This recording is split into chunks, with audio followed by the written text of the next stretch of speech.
Doctor विवेक तांगड़ी जी, महंत प्राचीन लेटे हुए हनुमान जी, लखनऊ। प्रभु जी चरण वंदन। प्रभु जी, सभी स्वरूप में श्री हनुमान जी के दर्शन होते हैं। जो भी तीर्थ जाएं, जिस भी परम धाम के दर्शन करें, सभी में श्री हनुमान जी के ही दर्शन होते हैं। महाराज जी, इसमें मार्गदर्शन। उत्तम भक्त का यही लक्षण है कि अभी बताया नहीं, अपने आराध्य देव को देखे। यदि हम हनुमान जी को मानते हैं कि वो हमारे आराध्य देव हैं, तो वही सर्वस्व हैं, दूसरा कोई नहीं है। हनुमान जी के हृदय में सिया राम जी बैठे हैं, तो सिया राम के हृदय में हनुमान जी बैठे हैं। साधु हृदय मह्यम, भगवान कह रहे हैं, मेरा हृदय साधु, मैं साधु का हृदय। हम भक्त पराधीनो अश्वतंत्र हृदय। अगर हनुमान जी ऐसे दिखाए तो राम जी, अगर राम जी के हृदय में देखो तो हनुमान जी मिलेंगे पक्का। मतलब एक ही परम तत्व है, चाहे उसे जो कहें। वो लीला के लिए सेवक बना हुआ है, लीला के लिए स्वामी बना हुआ है। कभी राम जी हनुमान जी को पूजते हैं, कभी हनुमान जी राम जी को। कैसे?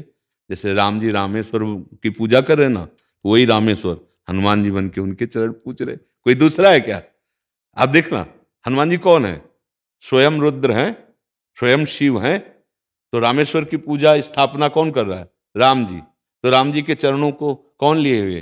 बोले शिव जी। यही तो एक, अगर कोई निराकार कोई साकार, जहां पकड़े जोर से पकड़ ले एक ही जगह पहुंच जाएगा। वो दो नहीं है। जैसे किसी भी घाट में ना आइए आप, यमुना जी तो वही हैं, घाटों के नाम अलग अलग हैं। कि आज हमने जुगल घाट नहाया, आज हमने विश्राम घाट, आज केसी घाट, ऐसे घाट कहे जा सकते हैं। लेकिन यमुना जी अवगाहन उन्हीं का हो रहा है। ऐसे तत्व एक है, नाम कुछ भी दे दो। लीला में विविध लीलाएं, विविध नाम, विविध रूप धारण किए हुए हमारे प्रभु विराजमान। ऐसे अनन्य भाव से रहिए। ये तो बहुत परम मंगलमय है कि अपने आराध्य देव के अनन्य हो जाए। पर हनुमान जी की उपासना में एक सावधानी रखनी है कि उनको अधीन करने की बात ना सोचे शक्ति स्वरूप में। नहीं तो इतनी सामर्थ्य नहीं होती है, फिर वो मतलब बुद्धि विपरीत दिशा में चली जाएगी। समझ पा रहे हैं आप? हनुमान जी को अपने आराध्य देव के रूप में देखा जाए, हनुमान जी को उनसे शक्ति ग्रहण करने की बात, शक्ति की सिद्धियों की बात, फिर दूसरा कुछ हो जाएगा। फिर वो मार्ग प्रेम वाला नहीं रहेगा।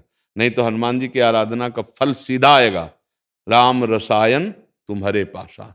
तुम राम रसायन में डूब जाओगे, भगवान की प्रेम लक्षणा भक्ति में डूब। जब हनुमान जी प्रसन्न होंगे तो वो अपनी रति नहीं प्रदान करेंगे, अंतिम बात मान लेना, वो श्री राम की रति प्रदान करेंगे। क्योंकि वो जिस पर प्रसन्न होते हैं वो अपने हृदय की बात दे देते हैं।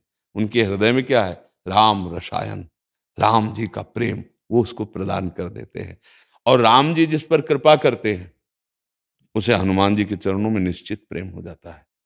क्योंकि भक्त की कृपा से ही भगवान के प्रेम को प्राप्त किया जाता है, और भगवान की कृपा से भक्तों का संग होता है। बिनु सत्संग विवेक न होय, राम कृपा बिन सुलभ न सोई। अब मोय भा भरोसा हनुमंता, बिनु हरि कृपा मिले नहीं संता। जब हनुमान जी मिले तो विभीषण जी को क्या दिखाई दिया? राम जी की कृपा। राम जी की कृपा जब होगी तो हनुमान जी के चरणों में प्रेम होगा, और हनुमान जी की जब कृपा होगी तो रामलीला का विस्तार हृदय में हो जाएगा, राम रसायन का प्रादुर्भाव हृदय में हो जाएगा। अनन्य रहो, अपने स्वामी के अनन्य रहो, वो सारा सुख विलास प्रकट कर देंगे।